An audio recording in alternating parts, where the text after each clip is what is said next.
Hello everyone, welcome to Z chemistry by KV. Students, दोपहर में 3 बजे एक वीडियो अपलोड किया गया था आंसर की का। वो आंसर की टाइम कम होने की वजह से मैंने नहीं बनाई थी। डायरेक्ट मैंने आंसर्स देखे थे और सीधा सीधा वीडियो अपलोड कर दिया था बिना चेक करे हुए। वो मेरी ही फॉल्ट थी। अब मैंने सारे क्वेश्चंस के आंसर देखे हैं तो मैंने आप लोगों को लगभग 4 क्वेश्चन के आंसर गलत बता दिए हैं, क्योंकि टाइम कम होने की वजह से ऑलरेडी लाइव क्लास चल रही थी। इस वजह से डायरेक्ट किसी दूसरे टीचर से आंसर लिखवाए थे और उन्होंने लिखने में गलत कर दिया और मैंने डायरेक्ट बिना देखे उनको फटाफट में बोल दिया। तो उन क्वेश्चंस को आप लोग एक बार सही कर लीजिए, मेरी ही गलती हो गई थी। देख लीजिए, पहला जो क्वेश्चन है इसका आंसर आप लोग जानते हैं 180 यूनिट। यू क्या है? एक मात्रक होता है मास का।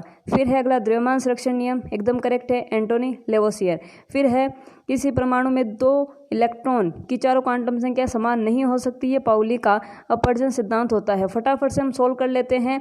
फिर देखिए O-2 का सम इलेक्ट्रॉन क्या होता है F-। फिर देखिए अमोनिया की आकृति बच्चों ऐसी होती है, इस प्रकार से अमोनिया की आकृति होती है।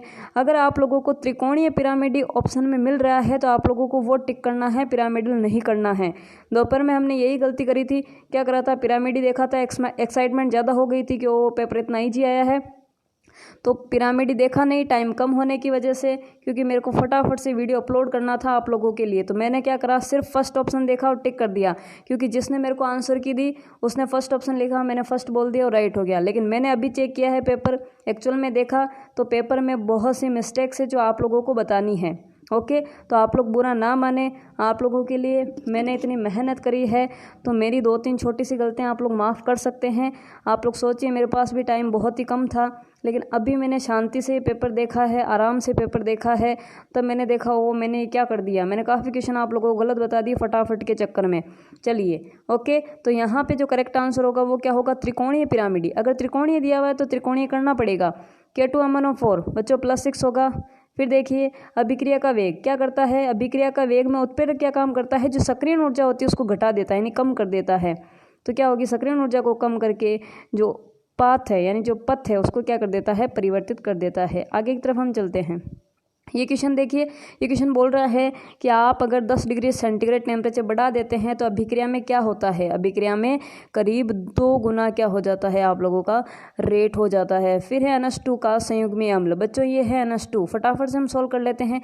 ये NH2 है और यहाँ पे अगर हम इसे H+ देते हैं तो ये NH3 बना लेता है, यानी जो संयुग्मी अम्ल हो जाएगा वो क्या हो जाएगा? आप लोगों का NH3 हो जाएगा। फिर हम आगे की तरफ चल लेते हैं।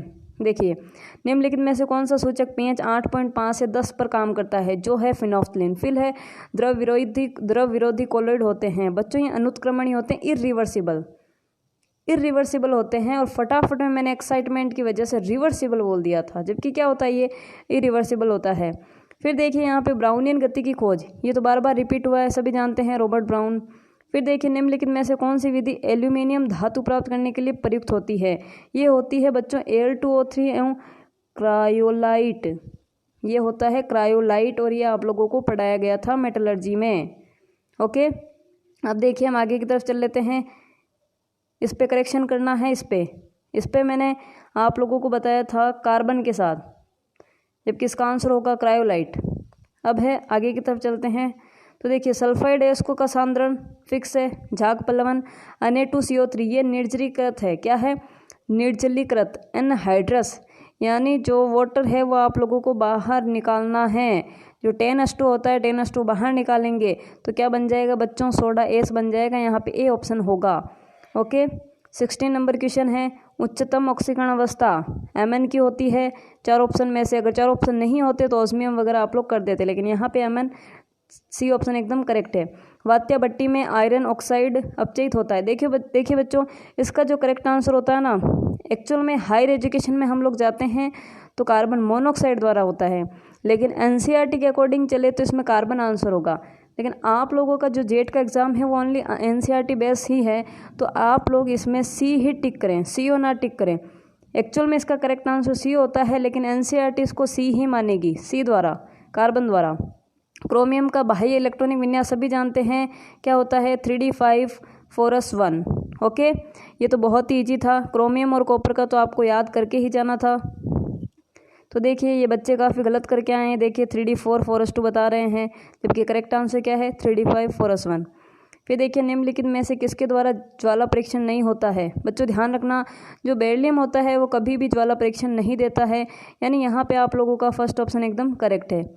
फिर देखिए निम्नलिखित में से प्रतिचुंबकीय है, ये मैंने आप लोगों को बता दिया था क्या है, Zn+2 देखना था आप लोगों को कितने इलेक्ट्रॉन हैं।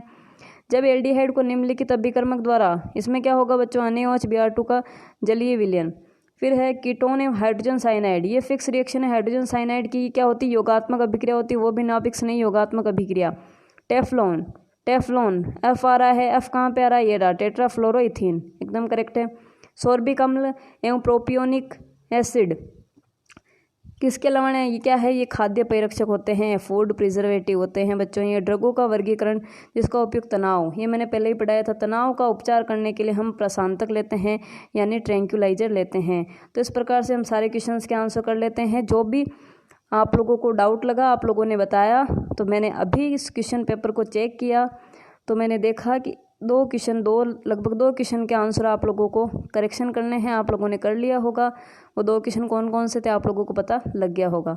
थैंक यू फॉर वॉचिंग, और आप लोगों का सिलेक्शन श्योर हो जाएगा। बहुत मेहनत करी है आप लोगों ने। Thank you.